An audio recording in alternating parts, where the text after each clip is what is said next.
Hey, that was a great win by our ladies, and we really respect Concordia. They play really hard, and we knew that this was going to be a battle, just because I think those players on that team compete as hard as anyone in our league, and so for us to kind of grind out a game where you need to execute and you need to make plays down the stretch. I was really proud of our ladies. I thought we took a big step forward there, and we were able to make a couple of adjustments at the end in terms of just moving personnel around. They did a good job on Tara Thompson, and then we were able to finally finish out the game with a lineup where she could play her natural position at a wing instead of playing the power forward. So I was proud of Tara for, just filling that role and not knowing all the sets and everything that we try to do. I thought she did a really good job and made some clutch plays down the stretch there. So, like I say, hats off to Concordia, because that game could have gone either way on a couple, makes and misses, and the ball happened to bounce our way at the end. Obviously, with Shelby out, you've been having to rotate some players around. Kind of talk a little bit about how that worked well or didn't work well tonight.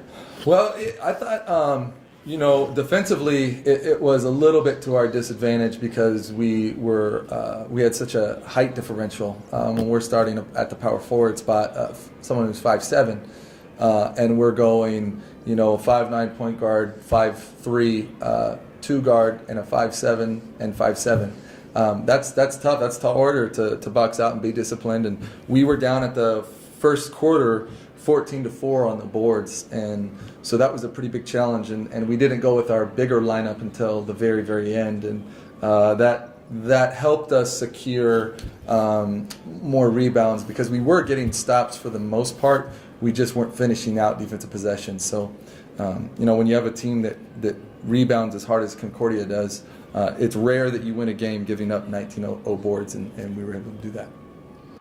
We talked to our ladies about a 12 p.m. start time as something that would be in a tournament setting. When you go to the national tournament, not all the games start at 5 or 7. There's 8 teams in the regional, and so you have 4 games.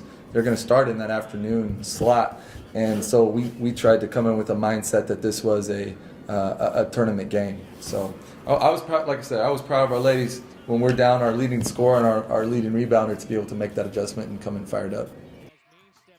Our staff, like from Tony Houston and the staff at Spectra and Eric down the hall from our offices, they do an awesome job. I mean, our game experience here is by far the best in our league, and it's better than any Division I that we've competed at, and we've been all over the place. I mean, our game management staff, I think they do a great job. I mean, we're the only school in our league that has something like that, and I think just when teams get here and they see the facility and everything, I think it's fun for them to be able to play on that kind of stage, but I definitely think we have an advantage because we're used to it.